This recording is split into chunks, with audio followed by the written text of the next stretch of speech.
Assalamualaikum warahmatullahi wabarakatuh. Jumpa lagi bersama saya Nurhalis Wahyudin. Pada kesempatan hari ini di video introduction saya ingin menjabarkan tentang mata pelajaran administrasi sistem jaringan. Ya, khususnya untuk teman-teman yang sedang duduk di bangku kelas 12 maaf.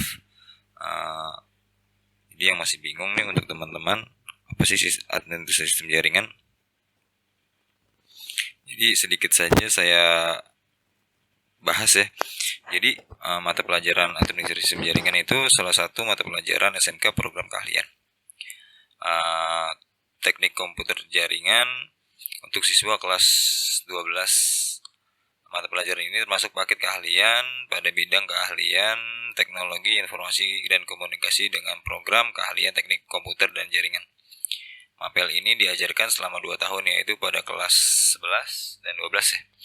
Jadi bagi teman-teman yang di kelas 11-nya belum terlalu paham atau belum terlalu mengerti tentang mata pelajaran administrasi sistem jaringan, nanti saya buatin playlist untuk materi-materi dan praktek-praktek mata pelajaran administrasi sistem jaringan di kelas 11. Jadi teman-teman kelas 12 tidak usah takut untuk tidak memahaminya. Terus ada yang nanya lagi nih, Pak, nanti ASJ itu profesinya sebagai apa sih Pak kalau di dunia kerja? Jadi profesi administrasi sistem jaringan itu salah satunya itu sebagai administrasi jaringan komputer, dan tugas seorang administrasi jaringan komputer sebuah pekerjaan dari para administrator jaringan yang bertugas untuk mengatur sebuah jaringan komputer baik skala kecil maupun skala besar. Tugas-tugasnya apa aja sih Pak? Oh ya, tugas-tugas dari administrasi sistem jaringan ini ya, peran seorang administrasi jaringan komputer sangatlah dibutuhkan karena dalam perusahaan skala besar terdapat data-data yang sangat penting. Jadi si administrator nih atau administrasi jaringannya tugasnya itu mengamankan data-data perusahaan tersebut. Jadi sangat berperan penting gitu. Terus Pak, job desknya apa aja sih Pak? Untuk job desknya sedikit saja yang saya tahu. Job desk dari seorang administrator jaringan ya. Jadi yang pertama mungkin menginstal dan mengkonfigurasi server.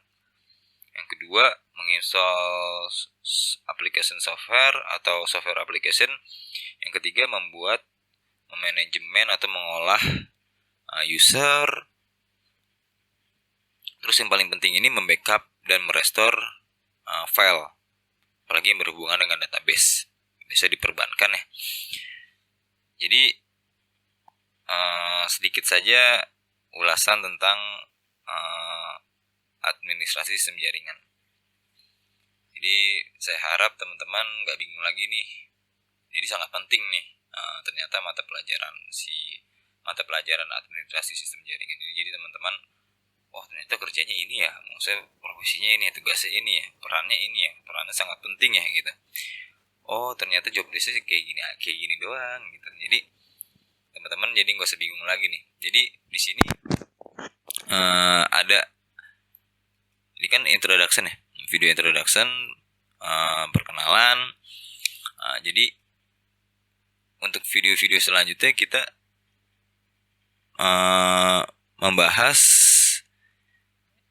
yang saya ketikin di notepad. Jadi kita ini ruang lingkup pembahasannya. Jadi teman-teman tahu nih apa aja yang dibahas.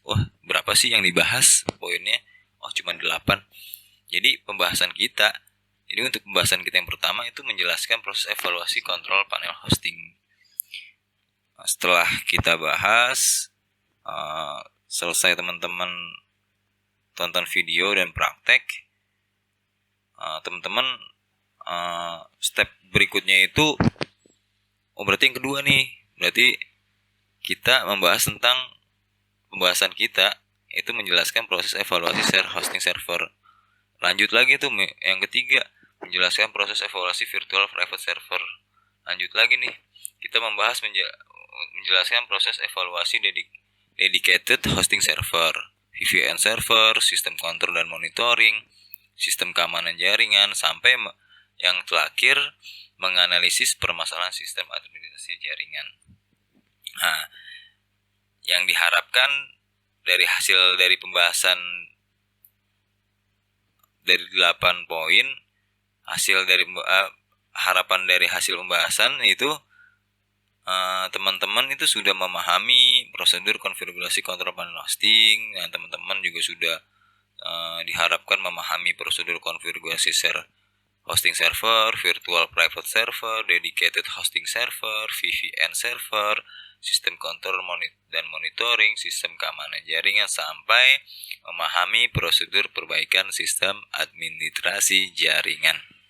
Jadi saya rasa cukup ya video penjelasan sebelum kita masuk ke ruang lingkup pembahasannya. Ya, saya mohon maaf kalau banyak kekurangan dalam pengertian atau bahasa yang teman-teman kurang mengerti. Saya mohon maaf. Semoga video ini bermanfaat buat teman-teman. Kalau ada kendala, silakan teman-teman komen. Ya, segitu aja untuk video introduction-nya. Saya ucapkan terima kasih. Assalamualaikum warahmatullahi wabarakatuh.